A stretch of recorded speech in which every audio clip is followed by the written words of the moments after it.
ওম শান্তি। আজকের তারিখ হলো 22/2/2026 প্রাতঃমুরলী। অব্যক্ত বাপদাদা ওম শান্তি 5/2/2009 মধুবন।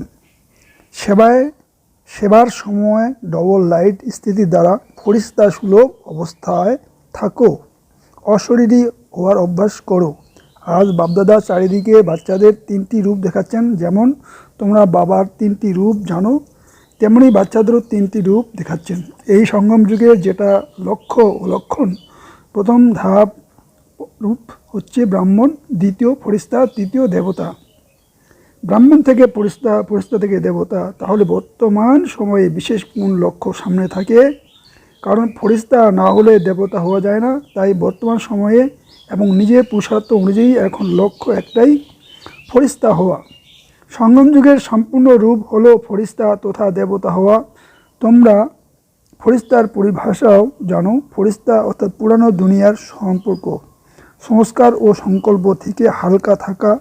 পুরানো সংস্কারের সবেতেই হালকা, শুধু নিজের সংস্কার স্বভাব বা সংসারের বিষয়ে হালকা ভাব নয়, বরং ফরিস্তা অর্থাৎ সকলের সঙ্গে সম্পর্কে এসেও সকলের স্বভাব সংস্কারের প্রতিও হালকা ভাব।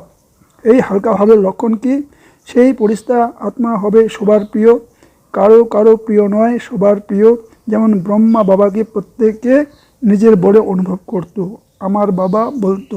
এই রকম ফরিস্তা অর্থাৎ সবার প্রিয়। অনেক বাচ্চা ভাবে ব্রাহ্মণ বাবা তো ব্রাহ্মণই ছিলেন, কিন্তু তোমরা সবাই তোমাদের মতোই ব্রাহ্মণ আত্মাদের মধ্যে দেখছো যে তোমাদের সকলের প্রিয় আদি দাদি, যাকে সবাই ভালোবাসার সাথে অনুভব করত যে ইনি আমাদের দাদি। সকল দিকের স্বভাব সংস্কার এবং এই পূর্ণ দুনিয়ায় থেকেও এত ডিটাচড ও প্রিয়। সবাই নিজের অধিকারের সাথে বলতো আমাদের দাদি। তো এর কারণ কি? নিজের স্বভাব ও সংস্কারে তিনি ছিলেন হালকা, সবাইকে আপনত্বের অনুভব করাতেন, এক্সপ্রেশাল হয়ে রইলেন।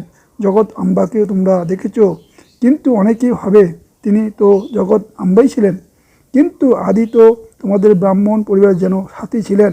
তার কাছে যদি পুরুষার্থের বিষয়ে শুনতে বা জিজ্ঞাসা করতে, তাহলে তার মুখে সবসময় একটা কথাই থাকতো, এখন কর্মাতীত হতে হবে।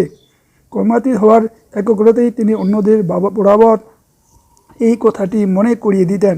তাই প্রতিটি ব্রাহ্মণের এখন লক্ষণ বিশেষভাবে এটাই হওয়া উচিত, আছেও কিন্তু নম্বর অনুযায়ী। এই একাগ্রতা যেন থাকে। এখন ফরিস্তা হতেই হবে। ফরিস্তা অর্থাৎ এই দেহ, সাকার দেহ থেকে ডিটাচ সাদা লাইটের দেহধারী ফরিস্তা অর্থাৎ এই পমেন্দ্রীয় রাজা। বাপদাদা পূর্বেও শুনিয়েছিলেন যে সমগ্র সৃষ্টিচক্রের মধ্যে এক বাপদাদা আছেন, যিনি দৃঢ়তার সাথে বলেন যে আমার একটি বাচ্চা হলো রাজা বাচ্চা, স্বরাজ্য অধিকারী। তো ফরিস্তা অর্থাৎ স্বরাজ্য অধিকারী, এরকমই স্বরাজ্য অধিকারী আত্মা হলো লাইটের স্বরূপধারী। যে কেউ এরকম লাইটের ডবল হালকা ভাবের স্থিতিতে স্থিত হয়ে যদি কারোর সামনে উপস্থিত হয়, তাহলে তার ললাটে আত্মা জ্যোতির ভাব চলতে ফিরতে দেখা যাবে। এখন এই তীব্র পুরুষার্থের লক্ষ্য আর লক্ষণ সাদা ইমার্স রাখো। যেরকম ব্রহ্মা বাবার মধ্যে দেখছো, যখন কেউ বাবার সাথে সাক্ষাৎ করতে আসতো, দৃষ্টি নিত, তো কথা বলতে বলতে কি দেখতে পেত? ব্রহ্মা বাবার অন্তিমে দিনগুলিতে লাস্টে অনুভব করতো যে ব্রহ্মা বাবা কথা বলতে বলতেও মিষ্টি অশরীরী স্থিতির স্থিত হয়ে যাচ্ছেন। তা সেটা হতেই যতই সার্বিক সমাচার হোক না কেন, অন্যদেরকেও সেকেন্ডে অশরীরী ভাব অনুভব করাতেন। আর যে কোনো মুরলিতে চেক করো, তাই বারংবার আমি হলাম অশরীরী আত্মা, আত্মার পাঠ একই মুরলিতে কতবার স্মরণ করাতেন। তো এখনও সময় অনুসারে ছোট ছোট বিস্তারের কথা, স্বভাব সংস্কারের কথা অশরীরী অবস্থা থেকে দূরে সরিয়ে দেয়। এখন এটার পরিবর্তন চাই। বাপদাদা দেখছেন সেবার রেজাল্ট খুব ভালো হচ্ছে, সেবার জন্য মেজরিটি বাচ্চার উৎসাহ উদ্দীপনা আছে, প্ল্যানও বানাতে থাকে, সন্দেশ দেওয়ার এটাও আবশ্যক। আর বাপদাদা আজও ভিন্ন ভিন্ন বর্গে ভিন্ন ভিন্ন স্থানের সেবা ভালো রেজাল্ট দেখছেন, কিন্তু সেবার সাথে সাথে অশরীরী ভাবের বায়ুমণ্ডল পরিশ্রম কম আর ভাব বেশি ফেলে। জ্ঞান শুনতে ভালো তো লাগে, কিন্তু বায়ুমণ্ডলের দ্বারা অশরীরী ভাবের দৃষ্টির দ্বারা অনুভব করে, আর সেই অনুভব ভুলে যায় না। তো ফরিস্তা ভাবের ধুন এখন সেবাতে বিশেষ এডিশন করো। কোনো না কোনো শান্তির, খুশির, সুখের, আত্মিক প্রেমের অনুভব করাও। আচার ব্যবহারে যে প্রেম আর যে অতিথিয়তা করে থাকো, সম্বন্ধের দ্বারা পরিবারের দ্বারা যেসব তো অনুভব করতে থাকে, কিন্তু অতীন্দ্রিয় সুখে ফিলিংস, শান্তির আত্মিক নেশা, এখন বায়ুমণ্ডল আর ভাইব্রেশন এই বিশেষ অ্যাটেনশানে রাখো, বিশেষ অনুভব করাও, কিছু না কিছু অনুভব করাও। যেরকম সিস্টেম প্রভাবিত হয় এখান থেকে যায়, সেরকম সিস্টেম পরিবারের ভালোবাসা আর কোথাও পাওয়া যাবে না। এরকম এখন কোনো না কোনো শক্তির কোনো না কোনো প্রাপ্তি অনুভব করিয়ে যাও। এখন 70-72 বছর পূর্ণ হচ্ছে, এত সময় রেজাল্টে কী দেখা গেছে? পরিশ্রম করছে, কিন্তু এখন পর্যন্ত ব্রহ্মকুমারীরা কাজ করছে, ব্রহ্মকুমারীদের জ্ঞান খুব ভালো। সেই জ্ঞান প্রদাতাকে কে চালাচ্ছেন? সোর্সকে। তোমাদের সকলের মুখে বাবা শব্দ শুনে বলেও থাকে যে ইনি হলেন এদের বাবা, কিন্তু তিনি আমারও বাবা। বাবার প্রত্যক্ষতা এখন গুপ্ত রূপে আছে। বাবা বাবা বলে, কিন্তু আমার বাবা, আমি বাবার বাবা আমার, এটা কোটির মধ্যে কারো কারো মুখ থেকে বের হয়। সঙ্গম যে লক্ষ্য কি? আমাদের সকল আত্মাদের বাবা এসে গেছেন, উত্তরাধিকার তো বাবার দ্বারাই প্রাপ্ত হবে, তাই না? সেই প্রভাব ফেরেশতা অবস্থার দ্বারা অয়নলে ছড়িয়ে পড়বে। এদের দৃষ্টি থেকে লাইট প্রাপ্ত হয়, এনাদের দৃষ্টিতে আত্মিকতার লাইট নজরে আসে। তো এখন তীব্র পুরুষার্থে এই লক্ষ্য রাখো, আমি ডবল লাইটে ফেরেশতা, চলতে ফিরতে ফেরেশতা স্বরূপের অনুভূতি বাড়াও, অশরীরী ভাবের অনুভবকে বাড়াও। সেকেন্ডে কোনো সংকল্পকে সমাপ্ত করতে সংস্কারের সোহাগ ডবল লাইট। কিছু বাচ্চা বলে আমি তো হালকা থাকি, কিন্তু আমাকে অন্যরা চিনতে পারে না। কিন্তু এমন ডবল লাইট ফেরেশতা, তো ডবল লাইটের লাইট কি লুকিয়ে থাকতে পারে? ছোট স্লু লাইট, সেটা টর্চ হোক বা দেশলাই কাঠি হোক, লাইট যেখানে জ্বলবে লুকিয়ে থাকবে না। আর যেখানে তো হলো আত্মিক লাইট, তো নিজের বায়ুমণ্ডলের দ্বারা তাদেরকে অনুভব করাও যে আমি কে। জগদম্বা বা দাদিরা কখনো বলেননি যে না আমাকে জানো না। নিজেদের বায়ুমণ্ডলের দ্বারা সকলের প্রিয় ছিলেন, এই জন্য দাদির উদাহরণ দিচ্ছেন। কেননা ব্রহ্মা বাবার বিষয়ে ভেবে থাকে যে ব্রহ্মা বাবার মধ্যে তো শিব বাবা ছিলেন, শিব বাবার বিষয়ে ভাবে যে তিনি তো হলেনই নিরাকার, ডিটাস আর নিরাকার। আমরা তো হলাম স্থূল শরীরধারী। এত বড় সংগঠনে থাকছো, প্রত্যেকের সংস্কারের মাঝে আসো, সংস্কারের মিলন করো আর ফেরেশতা হয়ে যাও। সংস্কারকে দেখে কোনো বাচ্চা ভগ্নোৎসাহ হয়ে যায়, বাবা খুব ভালো, ব্রহ্মা বাবা খুব ভালো, জ্ঞান খুব ভালো, প্রাপ্তি খুব ভালো, কিন্তু সংস্কার স্বভাব মেলানো অর্থাৎ সকলের প্রিয় হওয়া কিছু কিছু আত্মার প্রিয় নয়। কেননা কিছু বাচ্চা বলে যে কারো কারো বিশেষত্ব রেখেও ভালোবাসা হয়ে যায়, এর ভাষণ খুব ভালো, এর মধ্যে অমুক বিশেষত্ব খুব ভালো আছে, খুব ভালো কথা বলে, ফেরেশতা হওয়াতে এইসব বিঘ্ন আসে। প্রিয় স্টেজ বানাও, ক্ষতি নেই, কিন্তু আমি আত্মা ডিটাস থেকে প্রিয় স্টেজ বানাও, বিশেষত্ব রেখে প্রিয় নয়। এই গুণ আমার খুব লাগে, সেটা যদি ধারণ করো, কিন্তু এর কারণে কেবল প্রিয় হওয়া, এটা হলো রং। ফেরেশতা হলো সকলের প্রিয়, প্রত্যেকে বলবে আমার নিজের বলে অনুভব করবে। এরকম ফেরেশতা অবস্থাতে বিঘ্ন দুটো জিনিস দেয়। এক তো দেহবোধ, সেটা তো ন্যাচারাল সকলের অনুভব আছে, 63 জন্মের দেহবোধ প্রকট হয়ে যায়।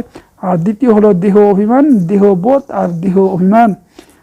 জ্ঞানে যত এগিয়ে যেতে থাকে, ততই নিজের প্রতিও কখনো কখনো দেহ অভিমান হয়ে এসে যায়।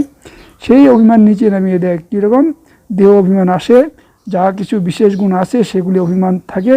আমি কম কিছু নই, আমার ভাষণ সকলের পছন্দ হয়, আমার সেবার প্রভাব পড়ে, কোনো কলা, আমার পরিচালনা ক্ষমতা খুব ভালো, আমার কোর্স করানো খুব ভালো, এইরকম কোনো না কোনো অভিমান জ্ঞানে এগিয়ে যেতে সেবাতে এগিয়ে যেতে নিজের মধ্যে চলে আসে। আবার অন্যদের গুণ বা কলা বা বিশেষত্বের প্রতিও ভালোবাসা হয়ে যায়, কিন্তু স্মরণে কে আসবে? দেহবোধেই স্মরণে আসবে, তাই না? অমুক ব্যক্তির বুদ্ধি খুব ভালো, আমার হ্যান্ডলিং খুব ভালো, এই অভিমান সেবা বা পুরুষত্বের সেই পুরুষার্থীর কাছে অভিমান রূপে আসে। তো এটাও চেক করতে হবে। আর অভিমানীদের মধ্যে অভিমান আসে, সেটা চেক করা সাধন হলো। অভিমানীদের কেউ যদি অল্প একটু অপমান করে, তার চিন্তা ভাবনা, তার রায়ের, তার কলার, তার হ্যান্ডলিংয়ের অপমান খুব তাড়াতাড়ি অনুভব হবে। আর অপমান অনুভব হবে, তার আরও সূক্ষ্ম লক্ষণ হলো ক্রোধের অংশে জন্ম হওয়া, তেজ দেখানো, সেটা ফেরেশতা হতে দেবে না। তো বর্তমান সময়ের হিসেবের দ্বারা বাপদাদা পুনরায় সেরা দিচ্ছেন যে নিজের সঙ্গম যুগের লাস্ট স্বরূপ ফেরেশতা এখন জীবন প্রত্যক্ষ করো, সকালে নিয়ে এসো। ফেরেশতা হলে অশরীরী হওয়া আর সহজ হয়ে যাবে। নিজের চেকিং করো যে নিজের বিশেষত্ব বা আর কারো বিশেষত্বের দ্বারা সূক্ষ্ম রূপে কোনো বন্ধন বা অভিমান নেই। তো কিছু বাচ্চার অবস্থা কোনো ছোটো কোথাও যদি হয় তো নিচে উপরে হয়ে যায়, হৃদয়ে খুশি, চেহারা তো খুশি, এর পরিবর্তে চিন্তন চেহারা বা চিন্তিত চেহারা হয়ে যায়, আর চলতে চলতে হতোদ্যম হয়ে যায়। হৃদয়ে খুশির পরিবর্তে হতোদ্যম।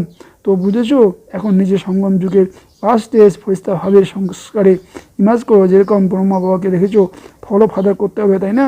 কথা বলতে বলতে লাস্টে অনেক বাচ্চাদের অনুভব হতে যে কোনো সমাচার শোনাতে এসেছিল, কিন্তু সেই সমাচারের ঊর্ধ্বে, আওয়াজের ঊর্ধ্বে যে স্থিতি অনুভব তোমরা করেছিলে, দেখছো তো তোমরা, তাই না?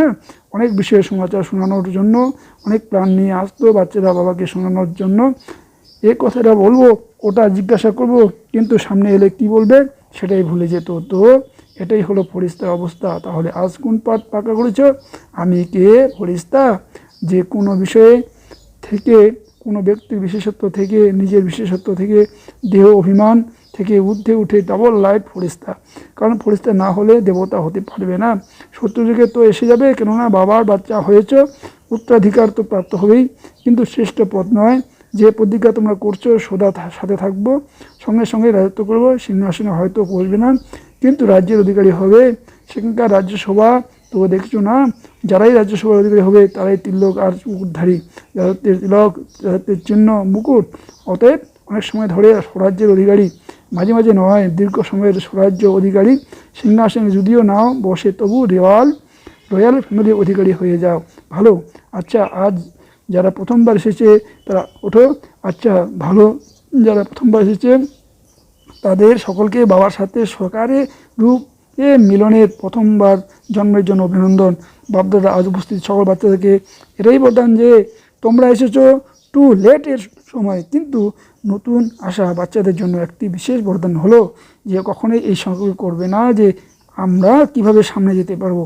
টু লেট যারা এসেছো তারা এখন তো লাস্ট লেট এ এসেছো, টু লেট এ আসনি। আর তোমাদের সকলের জন্য বাপদাদা ও নিমিত্ত ব্রাহ্মণ পরিবারের ভাই বোনদের বিশেষ সহযোগিতায় ভাবনা এটাই যে যদি তোমরা অল্প সময়কে একটি সেকেন্ডকে সফল করতে শেখো, কারণ অল্প সময়ে অনেক কিছু পাওয়া যায়। একটি সেকেন্ডও অপচয় করো না। কর্মযোগী হয়ে চলতে হবে, কর্ম ছাড়া যাবে না, কিন্তু কর্মের সঙ্গে যোগ অ্যাড করতে হবে। কর্ম ও যোগ এই দুইয়ের মধ্যে ব্যালেন্স রাখা জরুরি।